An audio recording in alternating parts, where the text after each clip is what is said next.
Hi, welcome back to Unequally Yoked Us Now. For part two of our two-part series with Gene, the former president of the Hickory Humanist Alliance, we're going to pick right back up where we left off last time, talking a little bit about good without God and going into my experience with the Hickory Humanist Alliance. I hope you enjoy the rest of this episode, and we'll see you next week. Bye-bye. Was it Hutchins that said people ask him, well, what keeps you from going around and raping and oh yeah, that's right, it is. What keeps you from going around and committing all these atrocities because you want to? And he's like, I do it as much as I want to, which is none. Yeah. So it's this mindset that was drilled into people is the only way to claim you're good is to believe this and walk this way and do this and that's it. Yeah. That's one thing I liked about the humanist group. I would go and be social. Never actually was part of it, but I felt like I was part of it because you believe many didn't believe in God, but like you said, they believed in good. And so tell us some of the things that your group did. Like that the humanists did, not your group. Your group sounds kind of condescending. Yeah, it does. I don't My people. But yeah, I mean, like start with you go and play trivia. Tell us how is that good? Oh yeah. So first of all, I think the Hickory Humanists had to focus on the social aspect because you had all these people that didn't go to church. So therefore, in the South, you feel ostracized because it's like everybody invites you to their church, right? And everybody looks at you funny when you go, "Oh no, I don't go to church." What? What do you mean you don't go to church? So that their automatic, whether they realize it or not, is, well, how do you get your social outlet? Well, that's a good question. How do you get a social outlet if you don't have that built-in social group that church provides a lot of times? So my whole point in everything I did was to create that community where people felt welcome and they felt loved and cared for and like they did belong. So our group did things like that, a lot of social stuff. To grow the group organically from the, just little bits at a time, get people's attention about it. So the trivia night was something we did, and what we used to do, and I mean, we did pretty well with the trivia. Unless I was there. When I was there, no. See, that was the cool thing is everybody like had their strengths. Like of course, all of us science and music nerds, we had no idea. Baseball questions, football questions, you forget sports. Right. No, I have no idea what you're talking about. But we had a lady that was in the group that she was a sports whiz. She knew more than I think I've ever met anybody. So she was answering all the sports questions. Boom. And that's playing against stereotype too. I love that. Yeah, I mean, if she and that's what I was going for. That's why I called my group the Alliance. I didn't want it to be called the Hickory Humanists. I wanted an alliance because I wanted these people and these people and these people, even though we're all different, to feel allied. Right. And so yeah, the trivia was a lot of fun. And the thing about it is because we had this diversity in our group of thinkers, we did pretty well. So the prize was, it was at Mellow Mushroom here in Hickory, and the prize was, it was like a I think it was a $50 gift card. So that's pretty significant, especially back then. It's not much now, but yeah. What we did was we banked we banked all those gift cards. So we not only used trivia as a way to socialize every Thursday or Tuesday or whatever night it was, we started banking those cards, and we would get up to $200, $300, $400. We would go buy pizzas for the homeless shelter. We would provide pizza from Mellow Mushroom as a meal at the soup kitchen in Hickory. Wow. Because we saw that as, look, we're getting the benefit from the social aspect. Mm-hmm. We don't need to get free food every now and then. We don't need to split this card up into, how many people's here? 10 people? $5 a piece. That won't buy a pizza. So we've just banked it, and everybody agreed. Nobody was like, we're the ones that worked hard for that. No, everybody agreed and was like, let's do that. And we did a lot of little things like that under the cover of night, I used to say, because we would go around and try to find needs. And this is not tooting any horns. This is just kind of saying I'm so proud of what we were able to do. Right.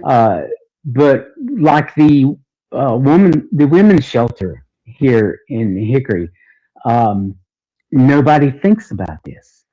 But their biggest need is donated feminine hygiene products. Mm-hmm. And nobody thinks about that. Very So we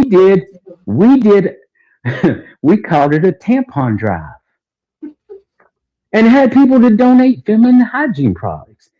And when we turned it over to them, they were ecstatic. They were like, this is exactly what we need.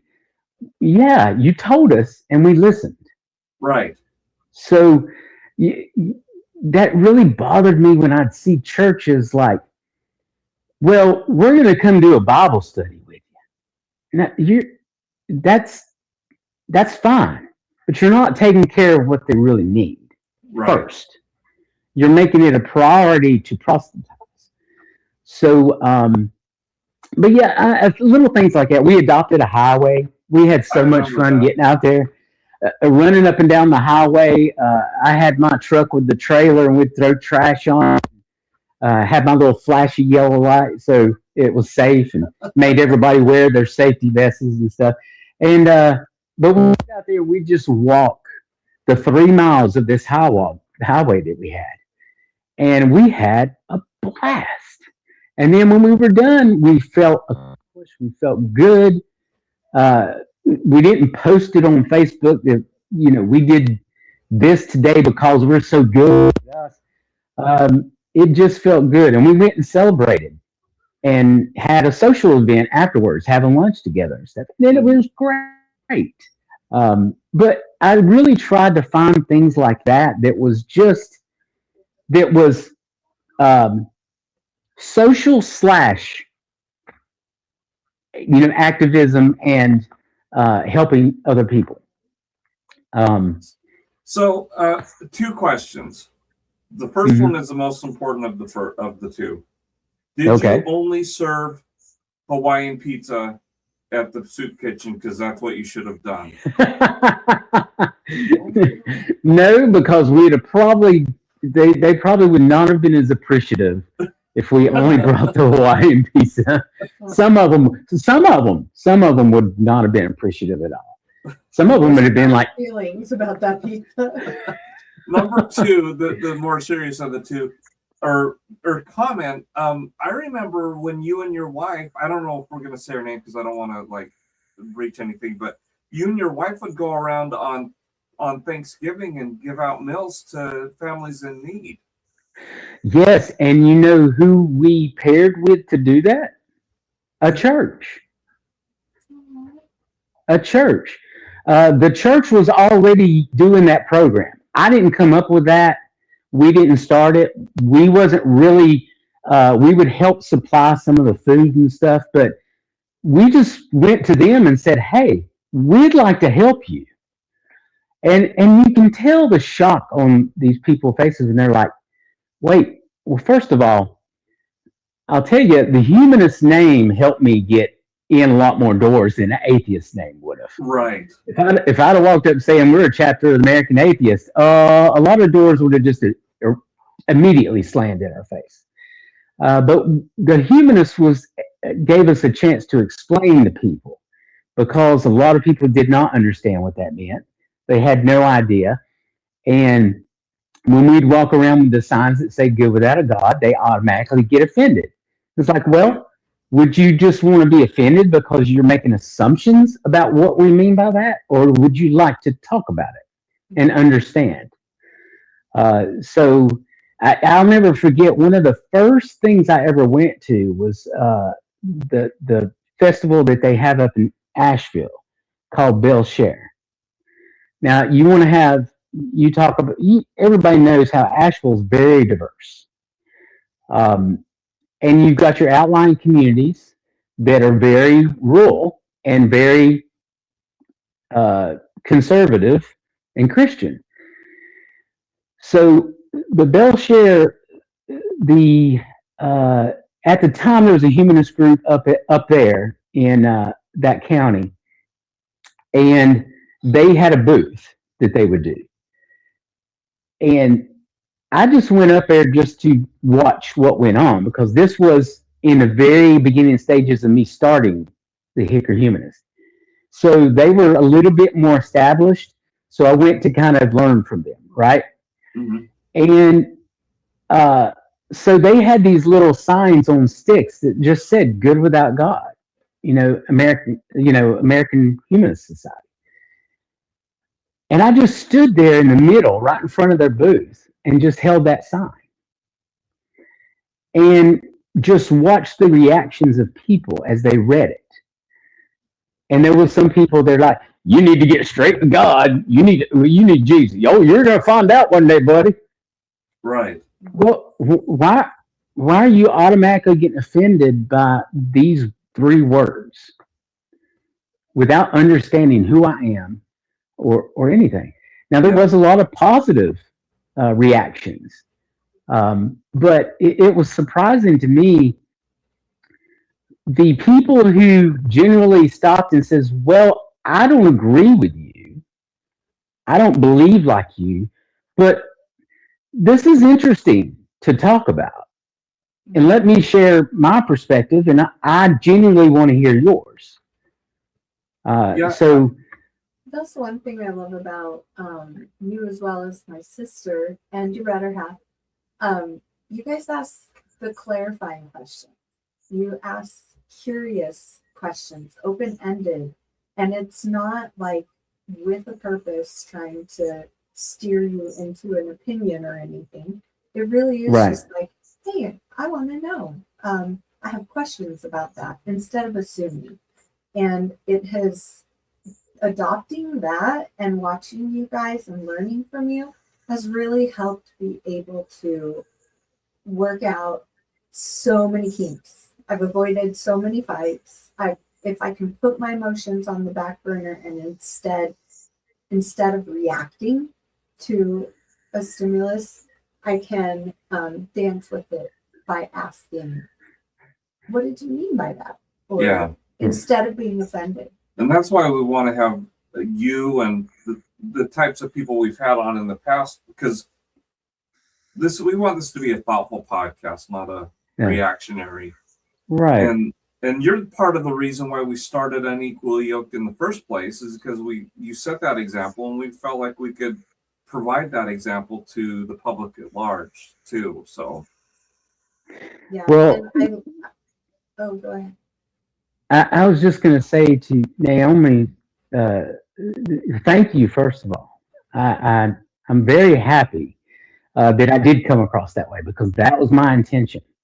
I kind of knew how to be soft with people for some reason. I give my mother the credit. She taught me how to be have a lot of empathy, and because she had a lot, and so I knew how to come across and ask you questions and make sure you understood. I'm not trying to criticize you.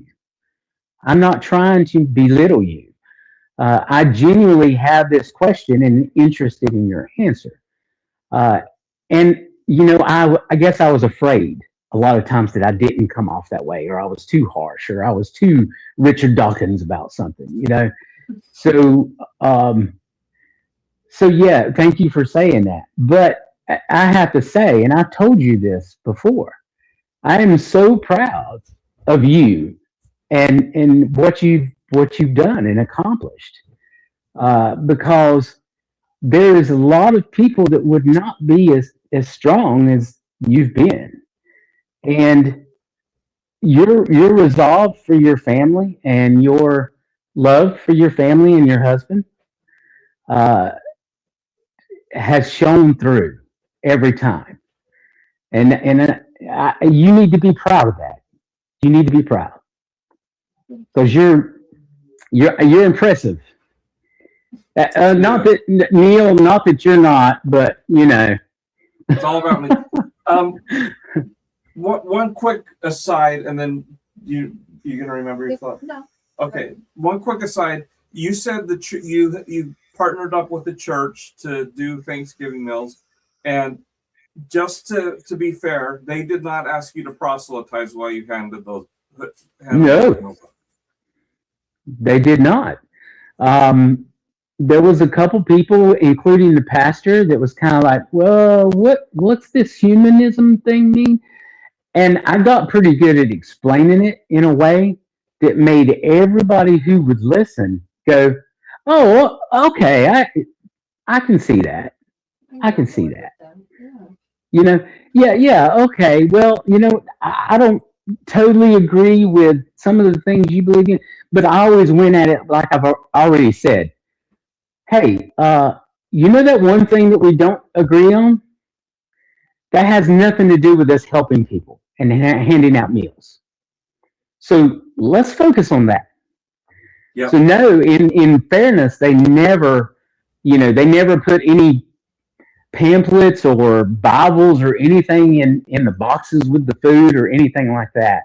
As a matter of fact, the name of the church wasn't even on the boxes or anything. It was just, we're going to give food to people. And I said, I can be on board with that. I'm not going to come to your church and participate in the worship services because that wouldn't be real. But this is something we agree on. This is something we can absolutely do together. Yep. But many of the people who would actually stop and listen to that for a minute, they were like, "Yeah, I see that." And that's why the good without God signs are probably similar to the Christian side of things, to the preacher screaming into his blowhorn about aspects about how we're all going to hell or whatever. Exactly. Well, and I would say I did get a little bit more, and I hate the word militant, and I know it's used all the time, but I was a little more aggressive with my personality as a Reason Con director, right? So I decided to be a little more aggressive because I felt like that conference was about reasonable things.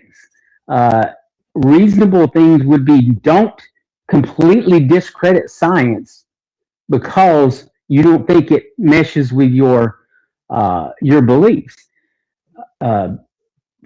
There's a lot of people, a lot of Muslims, surprisingly, have found a way to take science and evolution and everything and mesh it right into their beliefs.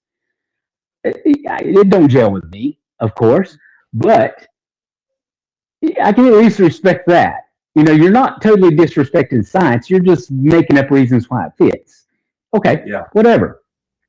But the people who are like, no, the world's 6,000 years old, and no, this man did put 1.5 million animals on a boat for 40 days and 40 nights.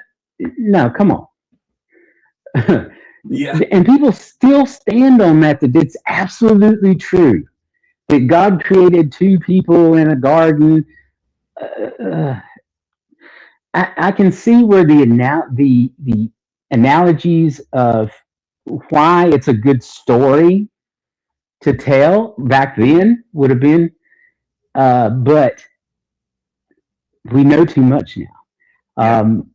Tim Mitchell says, no mystery ever solved has turned out to be magical. Right.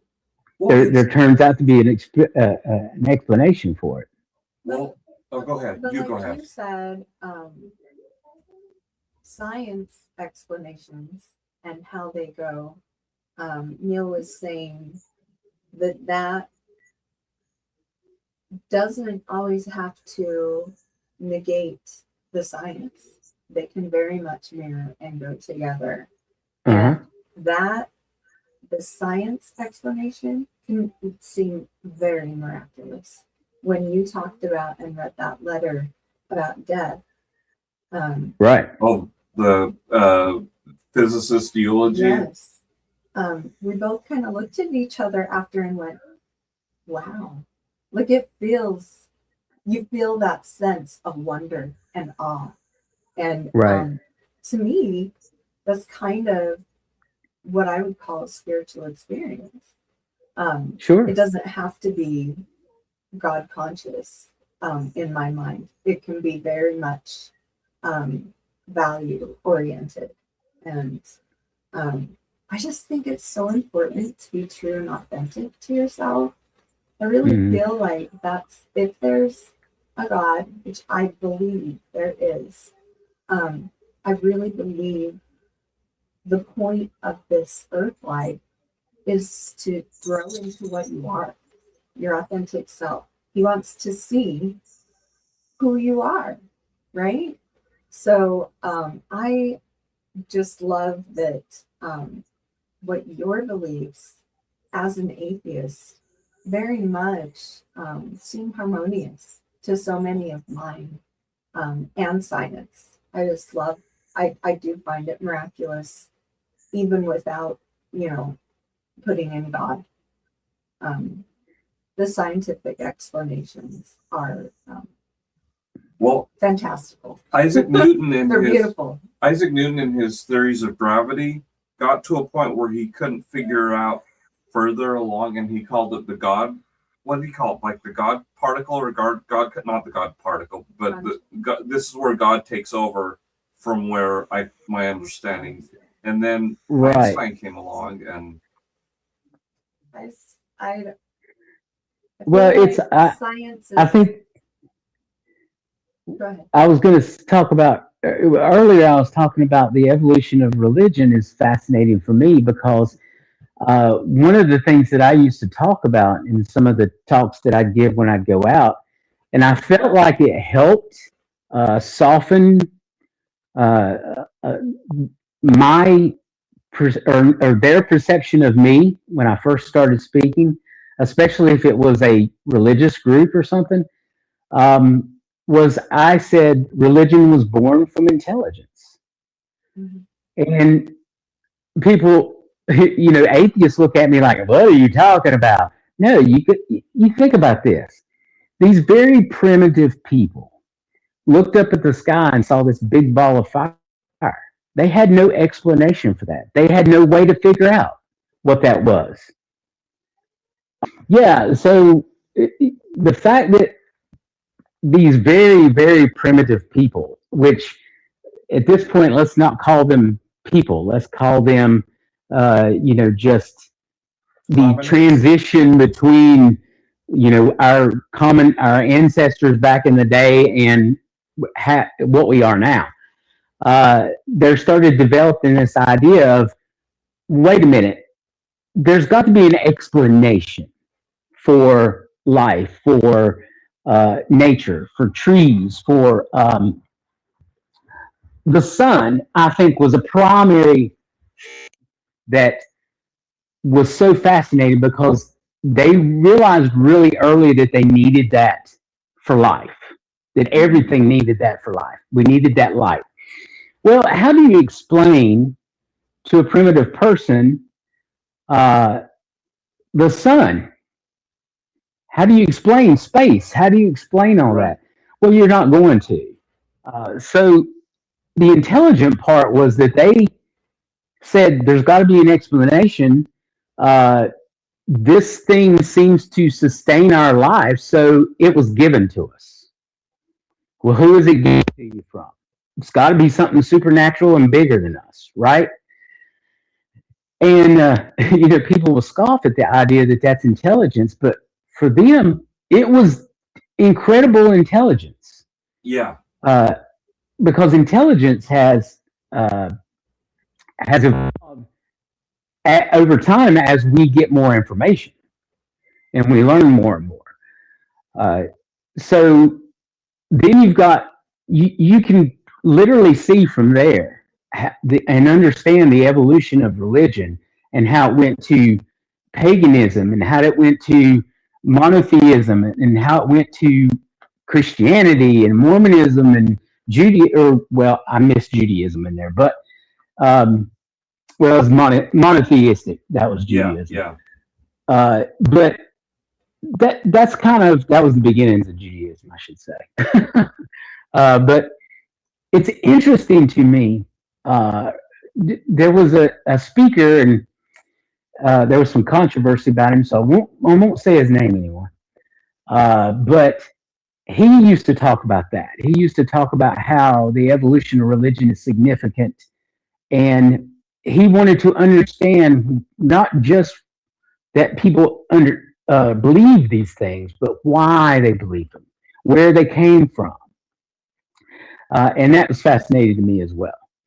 And I think that drives my desire to not be combative with people, to sit down and talk with them and say, well, where did this develop with you? Now, 99% of people were born being told, this is your belief. So those are the people that, I guess, don't take this the wrong way, but are less interesting to me.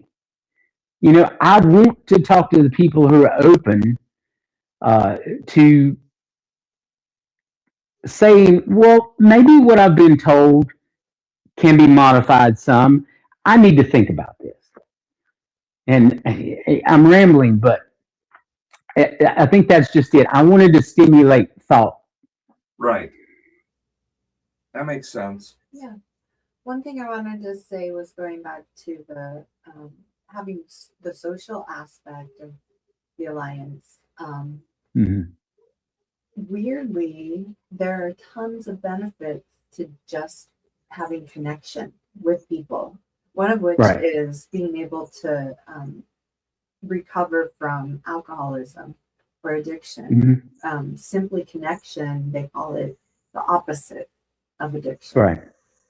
So it is so important what you were doing to create relationships for people in a community where you can actually look outside yourselves. I love the concept of that. And like you said, there's a real need when someone loses that platform of belief and being able to go with like-minded people. Sure. And socialize all the time. It's really hard to lose that. And the music. Did you ever incorporate music into your lives? Into I guess it wasn't incorporated into like the humanism stuff ever that I can think of, except for my love for doing sound and stuff, and that all helped me out with ReasonCon. And my learning how to do sound from doing the music all those years. So I guess in a way, you're a drummer. Yeah. For a long time, and I loved it, and I'd still be doing it, but life got in the way. Actually getting a real job. Oh gosh, we're gonna get hate mail from the musicians. I didn't mean that. It is a real job. I'm just saying I wasn't good enough to make the money, the professional money. but music was always a very important part of my life, and bringing the musical guests that I had at ReasonCon was so much fun and so much so interesting for me to see, because who wants to go to a con where it's just speaking all the time? Right. Just speeches after speeches after speeches. Let's do a couple of interesting things in there. Did you invite Mercy Me to play there? No. Well, I invited them. They declined. They're a Christian group. It was interesting. We had Christian ministries that set up at ReasonCon. Oh, really? Yeah, they were the ones that do different types of charity. Like we had one there that was, and they're still around. They're actually very busy. They did homeless addiction support. Mm-hmm. So harm reduction is what they call it. Harm reduction. So they started, before it was legal in North Carolina, they started a needle exchange program. Oh, wow. North Carolina still had the idea that a needle exchange was giving them more opportunity, or what's the word I'm looking for? Kind of influencing them to keep doing it. Yeah, exactly. So they were like, no, we're just trying to keep people safe. And if they're going to do it anyway, we can at least help them be safe. Right. And the thing that allowed them to do when they would meet up with people to give them needles and stuff is to just be human to them. But the lady who ran it was a minister. And she was steadfast in her belief, but she loved us to death. She thought what we were doing was great. She supported us 100%, and she's a wonderful friend to this day. So it was interesting to kind of bring all those different ideas together as much as possible and show that no, we're not here to bash religion. Even though I was a little more out there with the message with ReasonCon, because we were talking about facts. We were talking about, hey, we need to stop disregarding facts and science and rational thought. So one of my signs that I put out to get attention, and it did get attention, was facts, not faith. That's all it said. And it said reasonnc.com, which was our website. And that's all it had to say for people to start talking about us. But that's what I wanted, because we did have a few people end up coming to it that were like Christian people who was like, this doesn't sound like it's going to be just this atheist Satan church event. Right. It sounds like an information thing, and I'm actually interested in that. So it kind of went both ways. It was a way to get people stirred up and get people talking about it, but it was also a little bit of advertising. Word of mouth. Yeah, you got to be wise in your advertising. Did you guys have many protesters there? No, not at all. Really? I think the most we ever had at one time was 3. That's it? Wow. Yeah. In the South, in Hickory, and only 3 protesters. Well, and I did a lot of, surfing the web pages, the Facebook groups at the time, looking for people that was commenting on our signs, because I put them everywhere. I bought a ton of them. You know how many I've got left? 1. Wow. That's all I was able to recover in the end. And I think I bought, 40 or 50 of them. So were they all stolen by? Vandalized or stolen. Wow. And there was this one politician, because this was an election year, and there was this one politician, and every time I drive around, look at my signs or check on my signs, when our sign had been taken down and his sign put up. And of course, he was a very conservative individual. See the same one that walked out of the Muslim prayer in the No, not the same one, but same mentality, I think. right in the city council meeting or county council or something. And all that was a fine line to try to walk. You know, Right. you were showing this kind of defiant side and this hey, in your face atheist side, but at the same time stimulating interest to understand more. Right. That was a really terrifying balancing act to do, because I mean, I got criticized about a lot of stuff. You know, ReasonCon just opened the door for me to be criticized. And that was one of the reasons why I solely took the responsibility, because I wanted it all to be on my shoulders. I didn't want other people hurt or other people dragged through the mud. So I bit the bullet and did it all myself. And of course, every year I got complaints. Well, why isn't there more of these type of speakers? Why not? Blah, blah, blah. Yeah, look, I try to keep diversity up. It's my whole goal. Sometimes it just don't work out that way. You never got Neil deGrasse Tyson, though. Oh, I had him. I just couldn't afford him. Oh, okay. I talked to him on the phone, and oh yeah, we got from $50,000 down to $18,000, and that was as low as he would consider going. With me still paying his airfare and everything else, and I still couldn't swing that with my budget. Yeah. I just still couldn't swing it. Yeah. So, but yeah, I talked to his assistant several times because we kept going back and forth. Because when I actually talked to him on the phone, he was like, "Yeah, I'd really like it. It sounds interesting. I'd really like to come do it." But nah, he couldn't come do it. He had other obligations. I get it. Yeah. You know, he couldn't do something for $5,000 when he could be out somewhere else making $100,000. Yeah. It's pretty hard to justify that. Well, that was before he was as big as he is now. He was just this astrophysicist that everybody was giving a lot of attention to, but it wasn't really a household name type.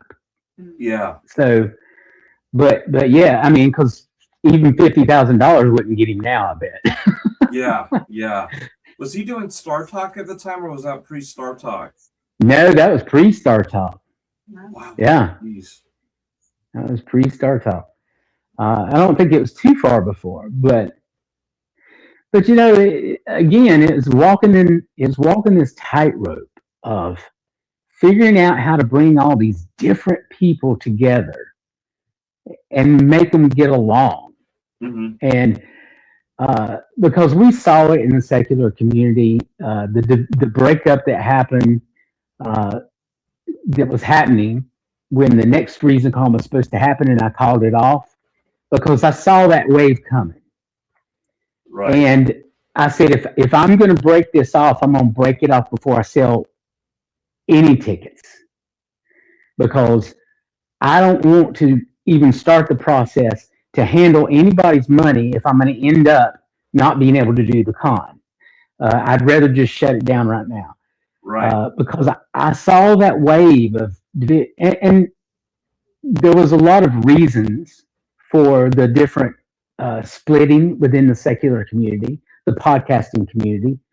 A lot of it was certain allegations, people being inappropriate, of course, and just sometimes it was just simple as somebody said something that somebody else didn't like.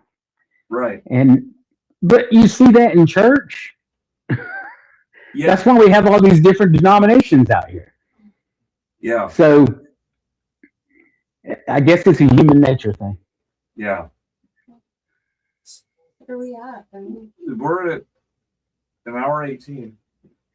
There's one other topic that I wanted to talk about really quickly, and then you need to get going. And not to get too political, but Barney Frank passed away this week. Yeah. And I just wanted you to talk about your experience with him. I met him in Philadelphia, I believe it was, at a American Humanist convention. He was being given the award for the Humanist of the Year that year. Um, he had just retired from the Senate, and his talk Congress. was, I'm sorry, the Congress, but his talk that he gave, his speech that he gave, was incredible. And I wish I had a recording of it or video of it or something, because of course I can't transcribe it back to you right now. But part of what he was talking about is how it was easier for him to come out as gay, a gay congressman, than it was for him to come out as an atheist congressman. Really? And it really was true. I saw that happen with different people. And You know what? That didn't even make his obituary in the New York Times. The atheist part. It was all about the gay part. oh yeah, absolutely. Yeah, they're gonna focus on that. Well, I mean, atheism is still downplayed. It's still not understood. Right. You know, again, there's too many people out there, and the press knows it, and that's why they'll avoid the subject. You know, it's like you know, religion and politics are two of the most taboo things in the world that you can talk about. So Right. that, therefore, by default, it makes something like sexual orientation a little more game. Yep. Yep. Wow. The other thing you talked about was how he baby step, his concept of baby steps. Right. Yes, I love that. And he was confronted by a transgender person at the end of the speech. It was when me and him were standing there together. We were chatting, and he was confronted by a pretty aggravated transgender person, and they started screaming at him. You know, well, you never did anything for the transgender community. And he said, "Listen, I did. I had to take baby steps. If I would have went straight to defending transgender people, I'd have got nothing done. So I had to take it little bits at a time to eventually work up to getting to that topic and addressing that topic. Once this other stuff has been accepted, and that made a lot of sense to me. And it really did well with softening that person, and they were like, okay, I guess I can see that. We're still working to fight gay conversion therapy. Oh yeah. So yeah, I mean, you can't. There's sometimes you got to pick your battles. You Yeah. can't go straight to militant. I want everything changed today, and that's one of the, again, not to get political, but I think one of the things that you know, especially the left does wrong is they expected to change overnight. Well, it didn't get this way overnight. Yeah. So you can't change everything to exactly the way you want it with one election. It's not going to happen. And you going up and go, well, if I can't make all the changes I want, I'm just not going to go vote. That's not helping anything either, because it's all about moving the needle. It's all about baby steps. Well, and I think that might be part of the reason this podcast doesn't get as heavy a listenership, is because we are trying to bridge gaps. We're not extreme. Right. So uncomfortable. Yeah. So Right. Well, I love it. I think it's great. I liked it to begin with. I thought it was a great concept. So I'm glad that you guys are doing it, and I'm super proud of you. thank you. Thank you. But I got Naomi. Before you have to go, Yeah. I do have a question for you. Oh yeah. You've kind of answered it a little bit already, talking about when you met me and how you saw that I was interacting with you. But I always did wonder, did you ever have any animosity towards me, thinking that I was a bad influence for your husband? No. Never? Never. Absolutely. You never made me feel that way. You never made me feel that way. I saw a need for him to be able to transition and to have some support and connection. And I was so thrilled that he found that in the group and with you. You really took him under your wing. All I ever felt was he needs this, because to me, it didn't matter about being right. It mattered about him being happy and him being able to move forward and function. And so that I just celebrated. It just didn't occur to me to be upset, because he was already decided. Yeah. And you could tell he was still struggling with it. He was still worried. And I felt like he was more worried about, honestly, well, I'm not going to put words in his mouth. I feel like that there was a worry there that he was going against your wishes and that wasn't going to work out. Correct me if I'm wrong there. No. That's some of the conversations that we had. And it was his love for you that made him feel that way, and your love for him that made you feel the way you did, which is amazing, because there's so many people out here that will say, well, I only care about what makes him happy, and they don't mean that. Mm. You live that. You showed that you mean that. And that's, sorry, this has turned into a yay, Naomi, but Neil, I love you too. Oh my God, no, I needed this. This week. Yeah, Naomi and I got in a huge fight about the fact that she's not wearing purple earrings for today's podcast, and it's really making me upset. Hey, before Okay, this month is over, it's mental health awareness. Yep. Right? So just take care of yourselves and watch out for signs and care about people. Raise awareness. Yeah, Absolutely. There's other topics that we can get into. There's so many.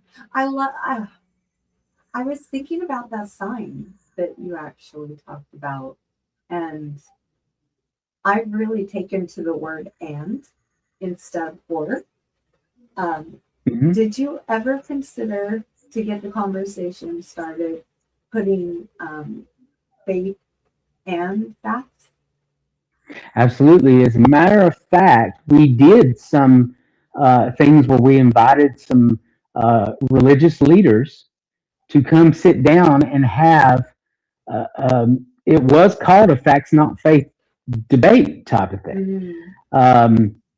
And you've got a very good point with the word not, because that was basically espousing one side of the argument.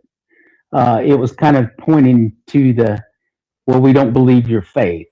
And it should have been a little more, facts and faith and how they can gel, because that's really ultimately what I meant. But I do regret that now. Really? But it was really nice because it didn't go off like that. It didn't go off with like a bunch of atheists had come to attack a bunch of Christians. That's never how we conducted it.